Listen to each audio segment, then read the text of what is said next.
In today's video, ABC News is catching a lot of heat for how they are covering the killer of Charlie Kirk. Secondly, Kathy Hochul, the governor of New York, is now endorsing Zohran Mandani. And finally, Kash Patel testified on Capitol Hill and all hell broke loose. In all these stories, we're going to show you what both sides are saying and then give you the bottom line.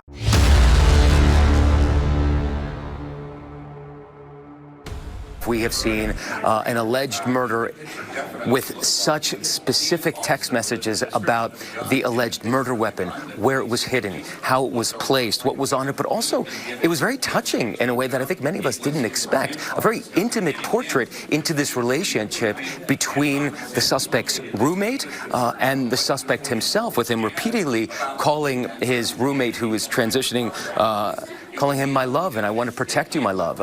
So it was this duality of someone who the attorney said not only jeopardized the life of Charlie Kirk and the crowd, but was doing it in front of children, which is one of the aggravating circumstances of this case. And on the other hand, he was, speaking so lovingly about his partner. So a very interesting and, as Pierre said, riveting press conference, David. Okay, so that clip you just watched right now is catching a lot of heat. We pick up where we left off earlier. This news conference from Utah with Utah authorities announcing the charges against Tyler Robinson. What you just heard there was from a news anchor of ABC News by the name of Matt Gutman. Clearly, he is humanizing the killer. Clearly, he's using this soft language like this is touching and this is loving messages between him and his roommate. And it just shows you how disconnected ABC News really is when it comes to reality and reading the room. I don't think they can help themselves. I just think it's a habit at this point. Now, to prove my point further, he doubles down again with this language 10 minutes later. Take a look. And then those text messages, and I don't think I've ever experienced a press conference in which we've read text messages that are so fulsome, so robust, so apparently, allegedly self-incriminating, and yet on the other hand, so touching. Right, with the suspect reaching out to his roommate, who is allegedly his boyfriend, who we understand, identified as male at birth, now identifies as female. And the terminology he used, he was trying to protect him. He kept calling him my love. My reason for doing this is to protect you, but also asking him to delete the messages and not speak to law enforcement. So there's this heartbreaking duality that we're seeing very tragically playing out. Listen, the only heartbreak that truly exists is the fact that children lost their father, a 31-year-old. All he was doing was debating ideas. He wasn't calling for anybody to be murdered. He wasn't calling for anybody to be thrown in prison. Just debating ideas. And he lost his life over it. That's heartbreaking. So obviously, we know ABC is going to probably come out and make a statement in regards to this news anchor. Now, maybe he thinks what he is doing is the right thing. He's describing the way that he saw what happened during that press conference, but I don't buy it. Now, as you guys can see here on the screen, this is the copy of the text messages. We showed you the clip in the earlier video when they were reading it out loud. Now, the reason why I want to show you this is because a lot of people already, especially on the right, are questioning these text messages. They don't believe it, meaning some people are saying that these text messages are made up. The Gen Z, they don't talk this way. You let me know in the comment section if you're buying that conspiracy theory.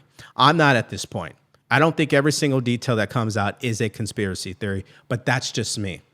What I do know is that CNN continues to defend the political violence and rhetoric from the left. See this exchange with Scott Jennings and the rest of the panel. Take a look. Something back then about a different shooter where they killed a bunch of Latinos, and you very explicitly in that article for CNN said, I do not believe that we should take the actions of one sick individual who might have acted towards hate and extrapolate that more widely to President Trump. And so I guess my question would be, why should that be different today? Look, I am only reacting to what I have seen and heard out here for the last 8 years, which is nothing but Democrats and liberal pundits and supposed analysts assigning the word fascist to Republicans from Trump all the way down. I see a shooter who's engraved it on a bullet. I have a shooter who sent a message to his roommate, Scott, whatever. I've had enough of this hatred. I'm only simply suggesting that we stop looking the evidence in the face and saying, gee whiz, what happened here? But language has been used on all sides. I mean, the person who have, the people who have called President Trump a Nazi was his present vice president and his present secretary of human Health and Human Services. Health and Human Services. So, I mean, language is a problem. There's no question. I think what everyone is reacting to here is the fear that the use of this is going to make it so that you are now targeting people who aren't involved in this at all. All right, let me read this to you guys, because this is the part of politics that is truly missing, is the psychological and the mindset component. All right, we're talking about the intellect. I'm reading from this book called Think and Grow Rich by Napoleon Hill. He writes in this chapter called Faith, stated in the words of a famous criminologist, when men first come into contact with crime, they abhor it. If they remain in contact with crime for a time, they become accustomed to it and endure it. If they remain in contact with it long enough, they finally embrace it and become influenced by it. This guy, it is that simple. This killer, to be corrected, first started with someone talking about how bad these ideas are, about what Charlie Kirk was communicating. Then he started to believe them. Then he became them. And then he acted on them. It really is that simple. So when you're using language that ends with someone being assassinated, it might be a great idea to stop using that language. I don't know why they're trying to fight against that. Seems like they have this guy nailed to the wall in terms of evidence between that confession confided to his lover or partner there, the DNA evidence they say they have even on the trigger of the gun. It seems crystal clear who did this. I think it's also important to be crystal clear about why he did it. There has been a concerted effort in the media and on social media for days to pretend that this killer is somehow a right-winger. And that has become almost the conventional wisdom on wide swaths of the left. That is simply untrue. This was a leftist motivated by political hate. He assassinated Charlie Kirk because of his ideas that he hated. And I'm not blaming the entire political left for this, but I think it's really important to tell the truth about who did this and why and who the person was and the motive behind it. Because if we don't start with a shared set of indisputable facts, then we can't have a reasonable conversation about anything. Yeah, see, my perspective about all this and why he did what he did is because we become what we think about. We think from the ideas that are in our subconscious mind. This kid accepted negative ideas in his subconscious mind. It is that simple. He got emotionally involved in the idea that the only way to stop Charlie Kirk was to take him out. Now, where did that idea come from? That's the question. The idea came from people on the left that do not want to debate these ideas. They don't want to be involved in discourse. They want to cancel you, shut you down, silence you. And when that doesn't work, they get the law involved. And if that doesn't work, we're going to assassinate you. It really is that simple. And I wish for the life of me that more people in the media would speak up to this component. People just don't wake up early in the morning and assassinate someone. It's through the repetition, little by little, brick by brick, of the same idea repeating in their mind. And then it turns into an action. And in this case, it turned into a tragedy. And that's why I'm going to show you this next clip where in the same segment, CNN continues to allow people who are elected leaders to go onto their network and still spew the same hateful rhetoric. Take a look. Congresswoman, we've heard the president say that he basically thinks that the political violence problem on the left is worse than the political violence problem on the right. Do you think the political violence problem on the right is worse than what it is on the left? I think it's a false comparison in the first place. And I think we should have a leader that is responsible enough to denounce political violence, period. It's not about where it comes from. It's about the fact that it is happening. It is never okay. It is never okay if it happens on the left. It is never okay if it happens on the right. And if we had someone that knew how to be an adult in the room, he would say that. But when we look at it, please tell me who is fostering this gun culture, right? I mean, the reality is that the average person on the left probably couldn't make a shot from 200 yards because they haven't been playing with assault rifles since they were a little kid. Like, that is just the reality of how people on the left typically work. Okay, so once again, Jasmine Crockett continues to show that it's not about debating true ideas on their merits, but more about continuing to contribute to the divisive rhetoric, especially coming from the left. Now, obviously, to correct what she was saying, the rifle that was used to assassinate Charlie Kirk is not an assault rifle. An AR-15 is not an assault rifle. weapons that are sold legally in gun shops across this country. There are no assault weapons in those gun shops, but this is the language they love to use to try to convince the public, especially after a shooting has taken place, and we're just not going to buy it. All right, so now let's go to our next story. The governor of New York, Kathy Hochul, just officially endorsed Zohran Mamdani for the mayor of New York City.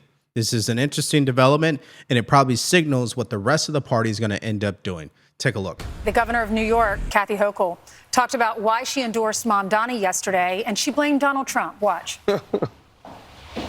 I think what put me over the top was this discussion about Donald Trump inserting himself into our local election, trying to put his thumb on the scale and perhaps clear the field for his designated choice. And that was very disturbing and frightening to me. I want to make sure that I have someone who's not tainted or compromised. So that's probably what made me even more committed to know that I could work with an individual who will stand up to Donald Trump, shoulder to shoulder with me. So that was the final calculation. So someone needs to tell the governor that Zohran Mamdani's ideas and policy decisions are tainted and compromised. You know, what's also interesting about these reactions you see from Democrats is that they base their whole decision-making and life choices and statements based on the president. I mean, I suppose the president lives rent-free in their minds if everything they do is about him. You're meaning to tell me you're only endorsing Mamdani not because he has good ideas and will actually help the people in New York City, which we know is not true, but you're only endorsing him because you don't like President Trump. Basically, that's what you just said. I'm telling you, these are supposed to be educated people. But I suppose politics can make some people look really stupid. You know, I'm not really surprised that Kathy Hochul decided to, in fact, endorse Zohran Mamdani, because the fact is, socialism is not a four-letter word in Democratic primaries, not among Democratic voters. It's a five-letter word in the minds of a lot of Democrats, that five-letter word being great. Look at this, net popularity of socialism among Democrats. You go back to 2010, it was plus 7 points. Look how high it is now, up like a rocket, up to plus 36 points. That's a jump of nearly 30 points on the net popularity scale among Democrats in just 15 years. And I was looking at the polling from New York City, and what you see is the clear plurality of New York City Democrats think the idea of having a socialist mayor is a good idea, matching what we see nationally. The bottom line is socialism isn't a dirty word among Democrats at this particular point. It's actually a word that, when attached, Democrats seem to like it. In other words, the Democrat Party is not only more likely to support political violence, but they're also now leaning more into socialism. Are we paying attention here? This party is becoming increasingly dangerous. And the only thing that we can really do about it if we want to be solution-oriented is, one, we got to be what we preach. That's number one. But two, we got to continue to educate people. That's why I always show you guys both sides. And I believe if more people would do that, then more people will be educated. We've seen what happened with President Trump. Part of people shifting their paradigm around him happened after this assassination attempt that failed, and they did their research. So just a little more information could help somebody think twice before endorsing Mamdani, at the very least, even voting for him. And the other interesting thing about all this is the only reason why Kathy Hochul is probably doing this is because she's going to run for re-election as governor next year, and she believes if Mamdani wins and becomes the next mayor, he will help her chances. Take a listen. Well, a big other part of the reason he won is because the energy of the party is with the socialist factions of that party. The base always speaks the loudest. Kathy Hochul is up for election 2 years. She wants the money. She wants the energy. She's between a rock and a hard place. This wing of the party, the Mamdani socialist wing of the party, is what the Democratic Party is becoming in larger and larger amounts. So the reason that he won was because Democrats, establishment Democrats, put all of their support behind Andrew Cuomo, somebody that had resigned in disgrace just a few years ago. He did not have moderate establishment candidates to go up against. There is a and reason you guys, as AOC Republicans, won. did not put up any real Republican candidates anyways. Well, the irony of this entire story, no matter the reason why she endorsed him, is what was just reported by the New York Post. Kathy Hochul mocked after Mandani refuses to back governor's re-election despite her endorsement in his own mayoral race. Isn't that fascinating? It goes on to say that Mandani on Monday declined to return the favor and did not pledge his backing of Hochul's re-election bid next year, at least for the time being. He told reporters it was premature to ask about, quote, the thing beyond the thing. My focus is on November, and I'm excited to have the governor's support in the fight for November. And I find that to be truly interesting. So she goes out there, puts herself on the line to endorse you, but you don't return the favor. I think that tells the story of what's going on here. So if all of a sudden socialism is now a 5-letter word, great. What I would say is capitalism in the mind of Democrats is a 3-letter word, bad. What are we talking about? Net popularity of socialism among Democrats. Look at this trend. It was plus 8 points in 2010 on the positive side of the ledger. Look at where we are in 2025. Down, falling through the floor at minus 13 points. That's a drop of over 20 points in just 15 years. So we see the exact opposite trend that we see at socialism, which is up, up and away. What we see with capitalism is down, down, down through the floor. Okay, so Harry Enten is definitely one of the most animated people on CNN, no question. But he makes a very good point, guys. I'm telling you, this stuff is troubling. Now, the question is, why are people on the left shifting so much towards socialism? Okay, why? It's very simple. It's called economic reality. And you know what's interesting about that term? Is something that Charlie Kirk told Tucker Carlson in his latest interview with Tucker. He said that the reason why these young adults are no longer buying into what political leaders have to say and why someone like Mandani is getting the support he's getting is because the people in Washington continue to refuse to acknowledge the economic reality that they have placed on the shoulders of the younger generation.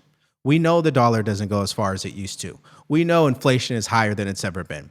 We know that a person graduating from high school cannot buy a home. Go back 50 years ago, they could get one job, get married, have kids, and buy a home. You can't do that today.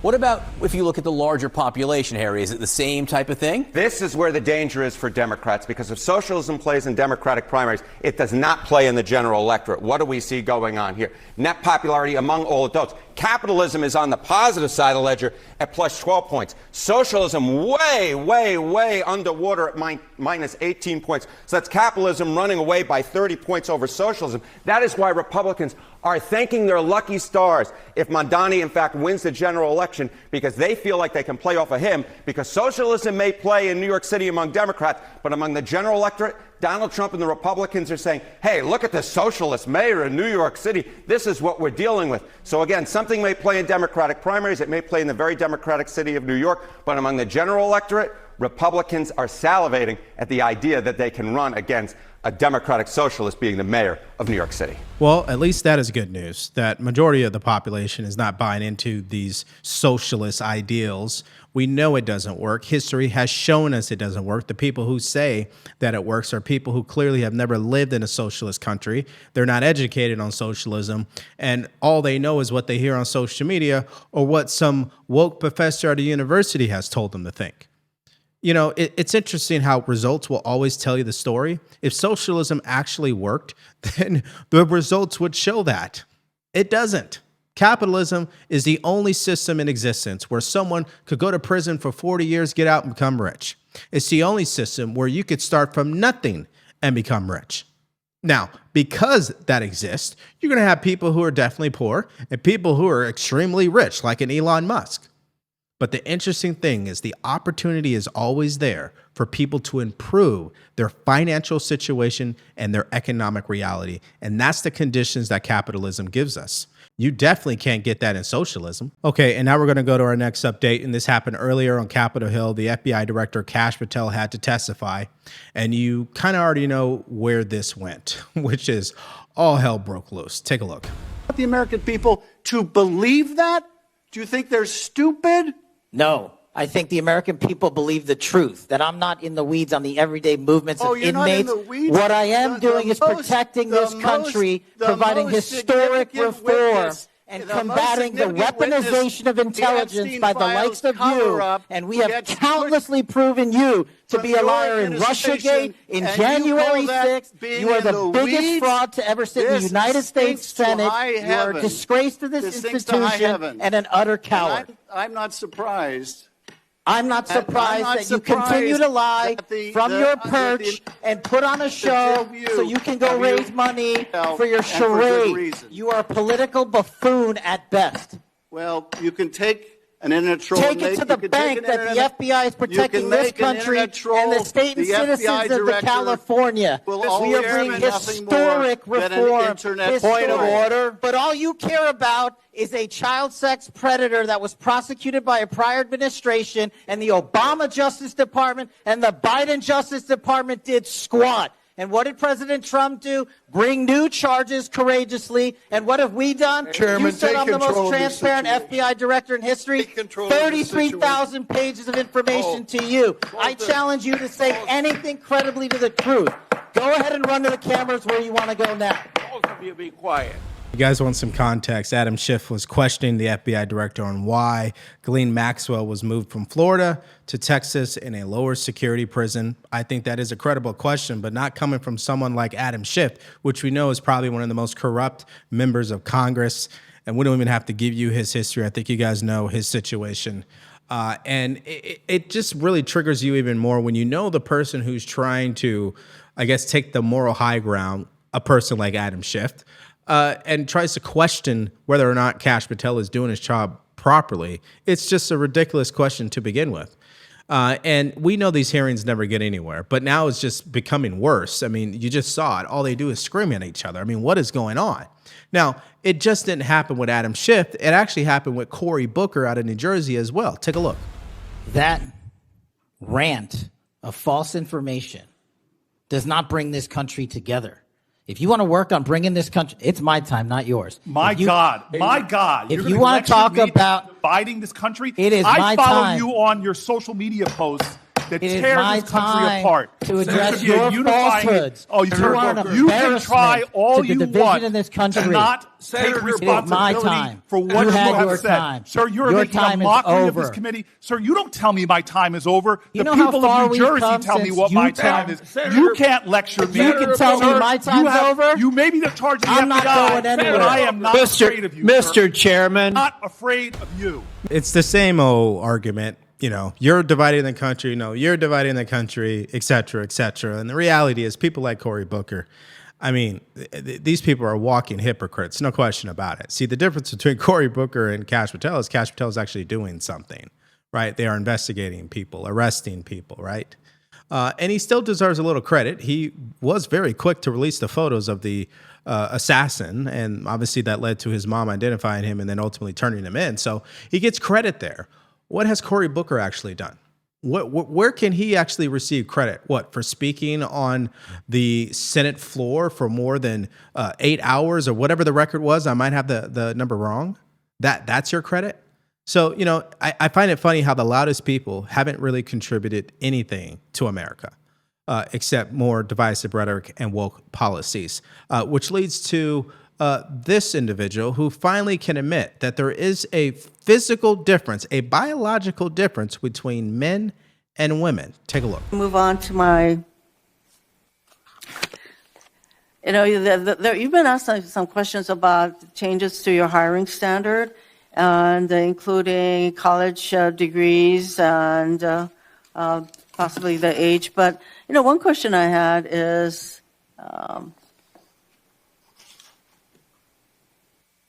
that you are now requiring applicants to be able to do a certain kind of pull-ups, which a lot of women cannot because of physiological differences. Are you requiring these kinds of pull-ups? We are requiring a physical program at BFTC at Quantico because FBI agents carrying guns in the field have to chase down bad guys and do really hard work. The physical fitness standards of those agents are you requiring these kinds of pull-ups? We are requiring everybody to pass the 1811 standards at BFTC. If you want to chase down a bad guy and put him in handcuffs, you better be able to do a pull-up. The reason I ask is that there are concerns about whether or not being able to do these kinds of harsh pull-ups is really required of FBI agents. Doing one pull-up is not harsh, and there are always medical exemptions to that. So in other words, FBI agents who are female she claims that they can't do the pull-ups because there are physical differences between men and women. So now what you're saying is you're able to admit that there is a difference. But when it comes to men playing in women's sports who want to buy into this delusion that they can become a woman and then compete in athletics, they don't have a physical advantage. You see, the logic from the left it never adds up. You know, if you give them enough time, they will contradict themselves. And that's just a perfect example of that. And now I want to get your guys' reaction in the comment section below to these stories today. Let's start off with the ABC News anchor, Matt Gutman. I mean, this guy, he might want to rethink the way he describes this case moving forward. I'm interested to see if ABC News will release a statement. Are we overreacting? That's my question. Or did you hear the same thing that I heard? How he was trying to humanize this cold-blooded killer.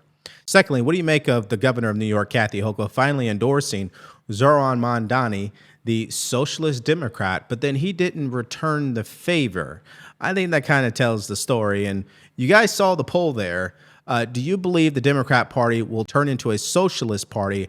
Let me know your answers in the comment section below. And I guess give me your thoughts about this hearing with Kash Patel. Did you watch it? If not, what do you make of it? And so just give me everything you got in the comment section below. Now, in our next video, as you guys already know, this assassin was finally in court today, and there was a press conference announcing his charges. And yes, they did confirm that they filed the documentation to place the death penalty upon this killer. So if you guys missed out on that story and more updates from earlier today, all you have to do is click on that video because it's coming up right now.